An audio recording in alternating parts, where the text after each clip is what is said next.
This is the Kia EV9, which was first launched during the 2024 Singapore Motorshow in January. And as it was unveiled, I remember thinking, I have never seen a Kia look like this before. Look at the lines, the rims, and this! It felt as though Kia really wanted to shout the fact that the EV9 is here to introduce something different, to stand out among its competitors, to make people look twice and say, that's interesting. It seems that Kia is really out there to make cars that demand your full attention. Ambition is a really great thing, but it's only part of the equation because if the overall experience of owning and driving it falls short, then what's the point? So allow me to share with you the things about the Kia EV9 that stood out to me the most, both good and not so good. One big point of the Kia EV9 is the second row swivel seats. This one can face outwards. There is a 7-seater option, but with the swivel seats, you get cooling seats. Overall, the interior is very spacious, and I think it's a given. It is an SUV after all, and it's this huge. I also like the fact that the incline of these third row seats can be controlled by these buttons right here, these electronic buttons. Now, talking about electronic seat buttons, there are also these buttons in the boot right here that you can use to knock the seats down. They're a little slow, but they get the job done. Now, I personally prefer the manual latches that you get to pull to knock the seats down because that method is much faster. You can just pull the latch and they just drop. But I think this is a matter of to each his own. There is also the possibility of using the car as a power generator to power your appliances, which we will test it out later on. This key fob. It is the key fob of all key fobs. I mean, look at this material. I love the fact that there are physical buttons for almost all the controls that you might need to access often, namely your aircon controls, which you can also access on the screen right here. You have buttons for some features here, buttons on the steering wheel, drive mode button, and many other buttons here, including your ventilated seat function and your massage function.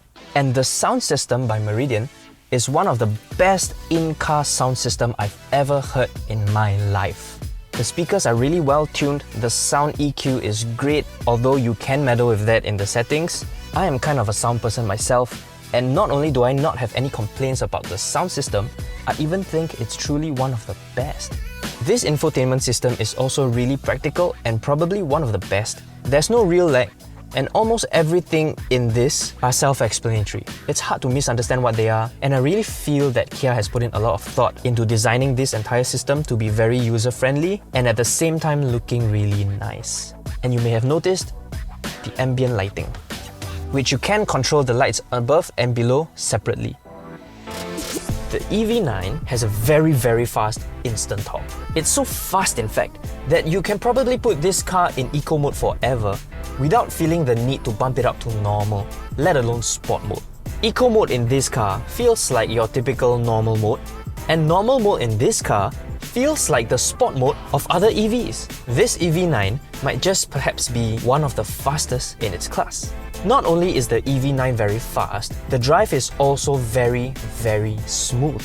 It's so smooth in fact that in eco mode, you might even feel that the acceleration is slow. And I am here to tell you, it's not.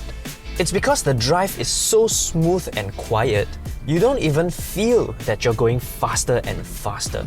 The only indication of how fast you're actually going is the speed meter in front of you. And by the time you look at your speed meter to confirm your speed, you're probably already speeding. Now, it's time to talk about the elephant in the car, the wing mirrors. Or so you thought.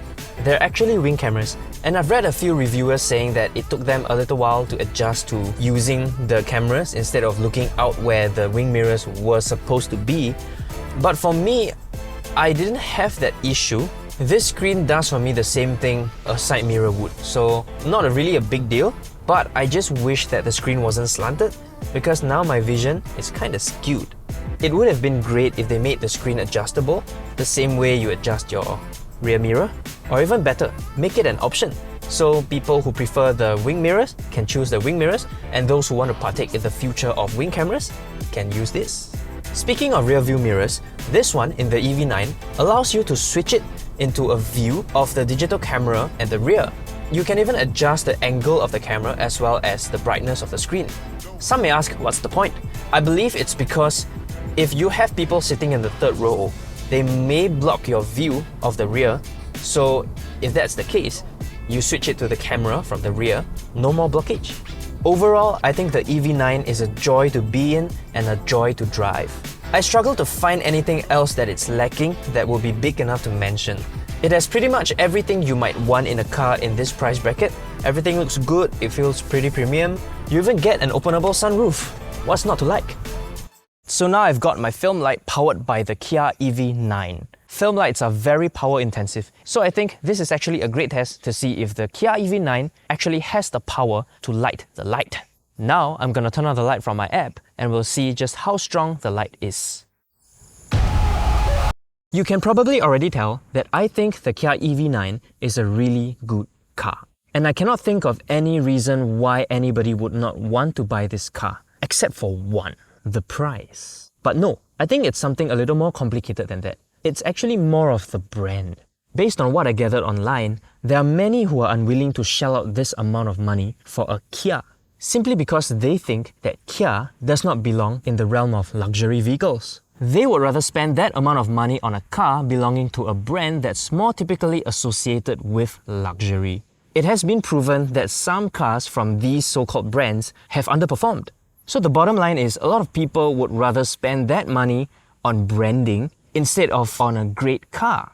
And while Kia is definitely more well known for their mass-marketed models, they are progressively inching towards providing luxury models, and the Kia EV9 is one of them. So if we put the brand aside and we look at this car as a car, is the price justifiable? I think it depends on what you eventually want.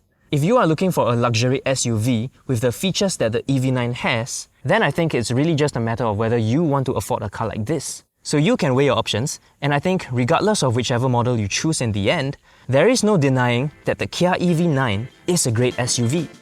And that's it for my impressions on the Kia EV9. If you feel that there are some things that I should have talked about or things that you would like to see more of, do let me know in the comments below. And lastly, do leave a like on this video and subscribe to the channel, and I hope to see you again on the next one.